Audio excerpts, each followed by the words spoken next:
Salut à tous, aujourd'hui on voit du coup notre synthèse mensuelle prévisionnelle pour le mois de décembre. Donc déjà il y a des bonnes nouvelles. La première bonne nouvelle c'est que on a tous les cadeaux de Noël et grâce à l'épargne Noël. Et donc on avait commencé l'épargne Noël à partir de septembre et on a réussi à tout avoir et on a des cadeaux plutôt pas mal. On n'est pas dans du haut de gamme mais on n'est pas non plus dans du bas de gamme, donc c'est super. Alors du coup mon mari gagnera 1161 parce que il aura pas de prime, parce qu'il a eu une amende à son travail, parce qu'il est arrivé en retard et du coup c'était 300 € d'amende quand on arrive en retard dans son travail, je vous dirai pas son métier et hem et de ce fait, ils le prennent sur les primes s'il y a des primes. Donc dans tous les cas, là, on n'aura pas de prime pendant un petit moment du coup, pendant au moins 2 ou 3 mois. Ensuite, du coup, on a 882,06 de la CAF, ce qui nous fait un total de 2043. Et donc, mon mari a un total de dépenses fixes de 1552, du coup sur 1161. Et moi, de mon côté, j'ai 192 € de prélèvement, ce qui nous fait un total de 1744. Et donc, mis les deux ensemble. Donc, moi, c'est moi qui reçois la CAF, donc du coup, je devrais envoyer 690 à mon mari. Et ces 690 comportent les enveloppes et, et le fait qu'il serait du coup à moins 391, il me semble.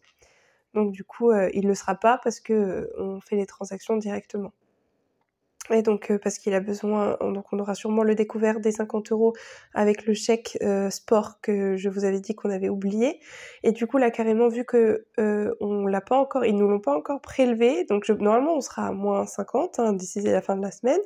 Mais vu qu'ils nous l'ont pas encore prélevé, j'ai prévu 100 € au cas où s'ils nous prélèvent du coup les deux chèques, s'ils déposent les deux chèques d'un coup. Donc voilà, donc mon mari, il a besoin d'un manteau, il en a trouvé un sur Vinted qui lui plaît et enfin voilà, donc du coup, on a les dépenses fixes et on les a mis, là-dedans parce qu'il y a des dépenses qu'on peut pas faire ailleurs que sur internet et donc on les met dans les dépenses fixes.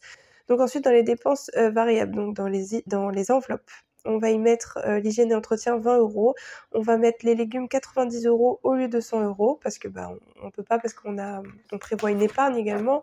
Donc là, ce sera une toute petite épargne, mais à partir normalement du mois de janvier, ce sera une plus grosse épargne. Donc du coup, ça fera 25 une semaine, 20 l'autre semaine, 25 € l'autre semaine, 20 la dernière semaine. Donc voilà, pour équilibrer les choses. On se laisse 10 € pour le mois de loisirs. Donc en gros, c'est juste on va emmener une sortie nos enfants et on se laisse 2 kebabs. Nous, c'est notre resto, c'est 2 kebabs. Je vous rappelle que notre locataire est décédé, donc du coup, on perd 320 €. Donc 320 € à répartir et en fait, c'est énorme. Et ensuite, pour Noël, il nous reste encore 10 € dans l'enveloppe, enfin 13,50 € exactement. Et donc il faudra juste rajouter ces 15 € pour pouvoir acheter, pour pouvoir envoyer un colis à ma nièce qui s'appelle Céleste et un plateau de fromage pour le jour J, pour chez les parents de mon mari. Hem, dans les épargnes, donc du coup, on va y mettre que 105 €. On va y mettre 20 € dans la santé, 10 €, dans le sport, anniversaire 20 € parce qu'il y a l'anniversaire de mon mari le mois prochain. Il y a déjà 20 € dans l'enveloppe. Fonds d'urgence, on va y mettre 20 €. On reprend, du coup, on recommence vu qu'on avait eu, encore une amende, mais cette fois-ci une amende parce que nous étions mal stationnés. Enfin, mon mari était mal stationné.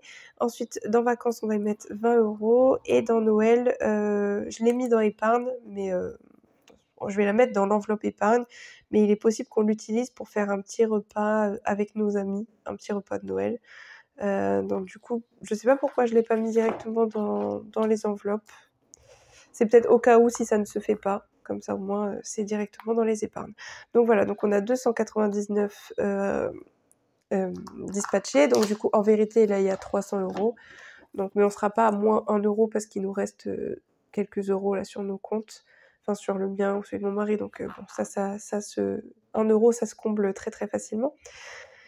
Et donc voilà, donc du coup, on a les 300 € dans les enveloppes et dans l'épargne. Et pour ce qui est, des charges fixes, du coup, nous sommes à 1744. C'est tout pour nous et voilà. C'est notre synthèse prévisionnelle. J'espère qu'elle sera vraie et qu'elle sera bonne. Et pour les sapins, on va le chercher à Lidl parce que c'est à chaque fois c'est là où on le prend. On n'a jamais été déçus. Tout s'est toujours très très bien passé, donc on continue sur cette lancée-là.